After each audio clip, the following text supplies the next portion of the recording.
មានការគេរើសអើងយើងដែរយើងដើរតាមផ្លូវអីហ្នឹងប៉ះណាគេឃើញយើងវិញគង់តែរើសចឹងខ្លួនណាគេបោះសម្រាមចោលនៅមុខហ្នឹងប្រុសយើងអត់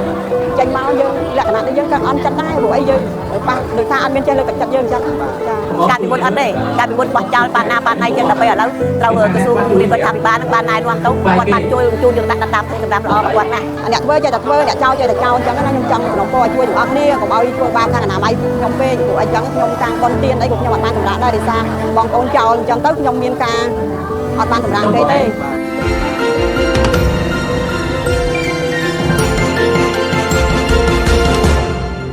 ចាខ្ញុំឈ្មោះត្រីធាវឿនសប្តាហ៍ខ្ញុំធ្វើការអនាម័យក្រុងនៅកំពង់សោមយើងហ្នឹងចានៅចាខ្ញុំធ្វើតាមគោលដៅពីមុខស្នេហ៍ថ្មីសាលាខេត្តទៅសំណាក់ស្ដេចលីសរាចរហ្នឹងគោលដៅខ្ញុំ2នាក់ហើយខ្ញុំធ្វើការចូលម៉ោង7កន្លះខ្ញុំធ្វើតែ2 3ម៉ោងទេតែតាមគោលដៅឲ្យស្អាតអញ្ចឹងណាចាធ្វើការព្រឹកល្ងាចចាសំណាក់យើងធ្វើតាមសំថ្ងៃតាមអនាម័យសំថ្ងៃធ្វើតាមគោលដៅហ្នឹងធ្វើដល់ថ្ងៃបងប្អូនយើងដូចថាខាងក្រុមអនាម័យយើងធ្វើតាមគោលដៅអញ្ចឹងប៉ះណាអ្នកដើរជិះម៉ូតូអញ្ចឹងមានការបោះច្រើនណាអត់សូវចូលរួមប្រហែលជិះម៉ូតូជួនណាបោះគេមានការគេរើសអើងយើងដែរយើងដើរតាមផ្លូវអីហ្នឹងប៉ះណាគេឃើញយើងវិញគង់តែរើសអញ្ចឹងជួនណាគេបោះសម្រាមចោលនៅមុខហ្នឹងប្រុសយើងអត់ចេញមកយើងលក្ខណៈដែលយើងក៏អន់ចិត្តដែរព្រោះអីយើងប៉ះដូចថាអត់មានចេះលើកទឹកចិត្តយើងអញ្ចឹងចាតាមបើមេគាត់ចេះតែប្រាប់ដែរប្រាប់ថាឲ្យថតឲ្យបានតែយើងថតអត់បានទេព្រោះអីការដែលគេបោះមកយើងដើររើសទៅជួនណាអត់បានថតតន់អញ្ចឹងគេខ្លះគេក៏គេយល់ដឹងគេបោះតាមសម្រាប់តាមធំតាមអីអញ្ចឹងណាខ្លះក៏អត់យល់ដឹងអញ្ចឹងទៅតែគេយល់ដឹងច្រើនដែរមិនអត់ទេមួយចំនួនតូចទេចាប៉ះណារើសអើងមានតែអ្នកធ្វើការដូចគ្នាទេអ្នកការធ្វើមេធំអញ្ចឹងគាត់គាំទ្រយើងអញ្ចឹងឃើញយើងវិញ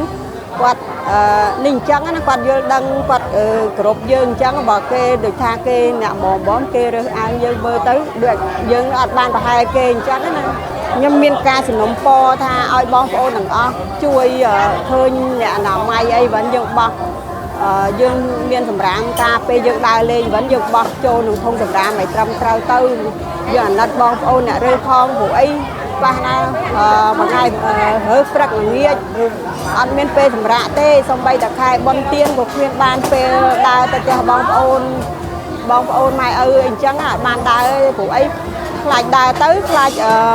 សម្រាមច្រើនចាសូមជំនុំពរបងប្អូនទាំងអស់ចូលរួមទាំងអស់គ្នាព្រោះអីបើមិនចូលរួមទេអត់ស្អាតទេចាសូមជំនុំពរឲ្យបងប្អូនខ្មែរយើងទាំងអស់យល់ដឹងការបោះសម្រាមហ្នឹងឲ្យយល់ដឹងទាំងអស់គ្នាអញ្ចឹងណាខ្ញុំរយៈពេលចូល8ឆ្នាំហើយចា8ឆ្នាំហើយខ្ញុំចូលធ្វើការអនាម័យនឹង8ឆ្នាំហើយចាផ្ដល់អំណោយផ្ដល់រហូតដែរមេចាផ្ដល់រហូតមេផ្ដល់ឲ្យរហូតអង្គទឹកសុទ្ធអីផ្ដល់រហូតដែរជារៀងរហូតដែរមិនមែនតែលើកទី1ទេចាខ្ញុំអរគុណសប្បាយអរគុណនឹងអ្នកដឹកលោកចំណាយពីខាងលោកខាងដឹកនាំស្វាយខេត្តស្វាយក្រុងខ្ញុំអរគុណនឹងអស់លោកទាំងអស់ជួយផ្ដល់អំណោយជាអង្គហើយនឹងទឹកត្រីមានភេទជ្ជៈទឹកក្រូចនិងទឹកសុទ្ធហើយនឹងចាបរិភោគទាំងអស់ខ្ញុំអរគុណច្រើនចាមានខ្ញុំអត់មានពាក្យអីច្រើនទេមានតែពាក្យអរគុណប៉ុណ្ណឹងជូនពរឲ្យអស់លោកស្វាយខេត្តស្វាយក្រុងដឹកនាំបានល្អចាសួស្ដីខ្ញុំលឹមយួនរាល់ថ្ងៃនេះខ្ញុំស្រឡាញ់និស្ស័យអនាម័យនឹងវាយូរដែរហើយដល់ពេលណាខ្ញុំជួយគេធ្វើទៅវាស្អាតចេះទៅខ្ញុំក៏មានចិត្តចង់ធ្វើគេដល់ទាំងមានថ្ងៃមួយមានគេហៅចូលខ្ញុំក៏ស្ម័គ្រចិត្តចូលអញ្ចឹងតែម្ដងទៅបើពីទូចខ្ញុំដើរទៅផ្សារខ្ញុំឃើញគេសម្អាតតាមទីក្រុងអញ្ចឹងស្អាតណាដល់ពេលខ្ញុំនឹកឃើញសម័យថា កាលណាខ្ញុំចាស់ទៅខ្ញុំរកធ្វើអីការធ្ងន់អត់បានបើសិនជាខ្ញុំបានចូលកន្លែងហ្នឹងគឺខ្ញុំពេញចិត្តណាដើម្បីសម្រាប់តែខ្លួនយើងចាស់ចិញ្ចឹមជីវិតរបស់យើងគឺការងារសមស្របនឹងយើងចាស់ម្ដងឥឡូវនេះយល់ដល់បានច្រើនណាអូនកាលពីមុនអត់ទេកាលពីមុនបោះចោលប៉ាតណាប៉ាតណៃចឹងដល់ពេលឥឡូវត្រូវក្រសួងរាជរដ្ឋាភិបាលហ្នឹងបានណែនាំទៅគាត់បានជួយជូនយកដាក់តាមធុងសម្រាប់ល្អរបស់គាត់ណាចាខ្ញុំមានសំណូមពរសូមឲ្យបងប្អូនកម្ពុជាយើងទាំងអស់គ្នានឹងជួយអនាម័យគ្នាដើម្បីសម្អាតនៅទីក្រុងរបស់យើងនឹងឲ្យបានស្អាតឲ្យភ្ញៀវទេសចរបើគេចូលមកលេងឲ្យបានច្រើនអូយសប្បាយណាស់តាំងពីមុនមកធ្វើ 25,000 មែនប៉ុន្តែអត់មានចឹងទេទៅមកឥឡូវនេះបានកបានអីហូបចឹងសប្បាយណាស់អទៀតនឹកឃើញថាលុយបានតិចក៏វាសមស្របនឹងល្មមឲ្យរាជរដ្ឋាភិបាលគេចែកអង្គឲ្យយើងគាត់ទៅហូបហើយណាយើងរកតែចាយហូបហើយនឹងឆ្នាំតកៅសម្រាប់ឲ្យយើងមានបញ្ហាម្ដងម្កាលឲ្យយើងទេហ្នឹងជូនពរដល់ម្ចាស់អង្គទាំងអស់គ្នាហ្នឹងដើម្បីឲ្យគាត់រស់ស៊ីមានបានតើមានតេជនចូលទិញគាត់កាន់តែច្រើនចឹងទៅ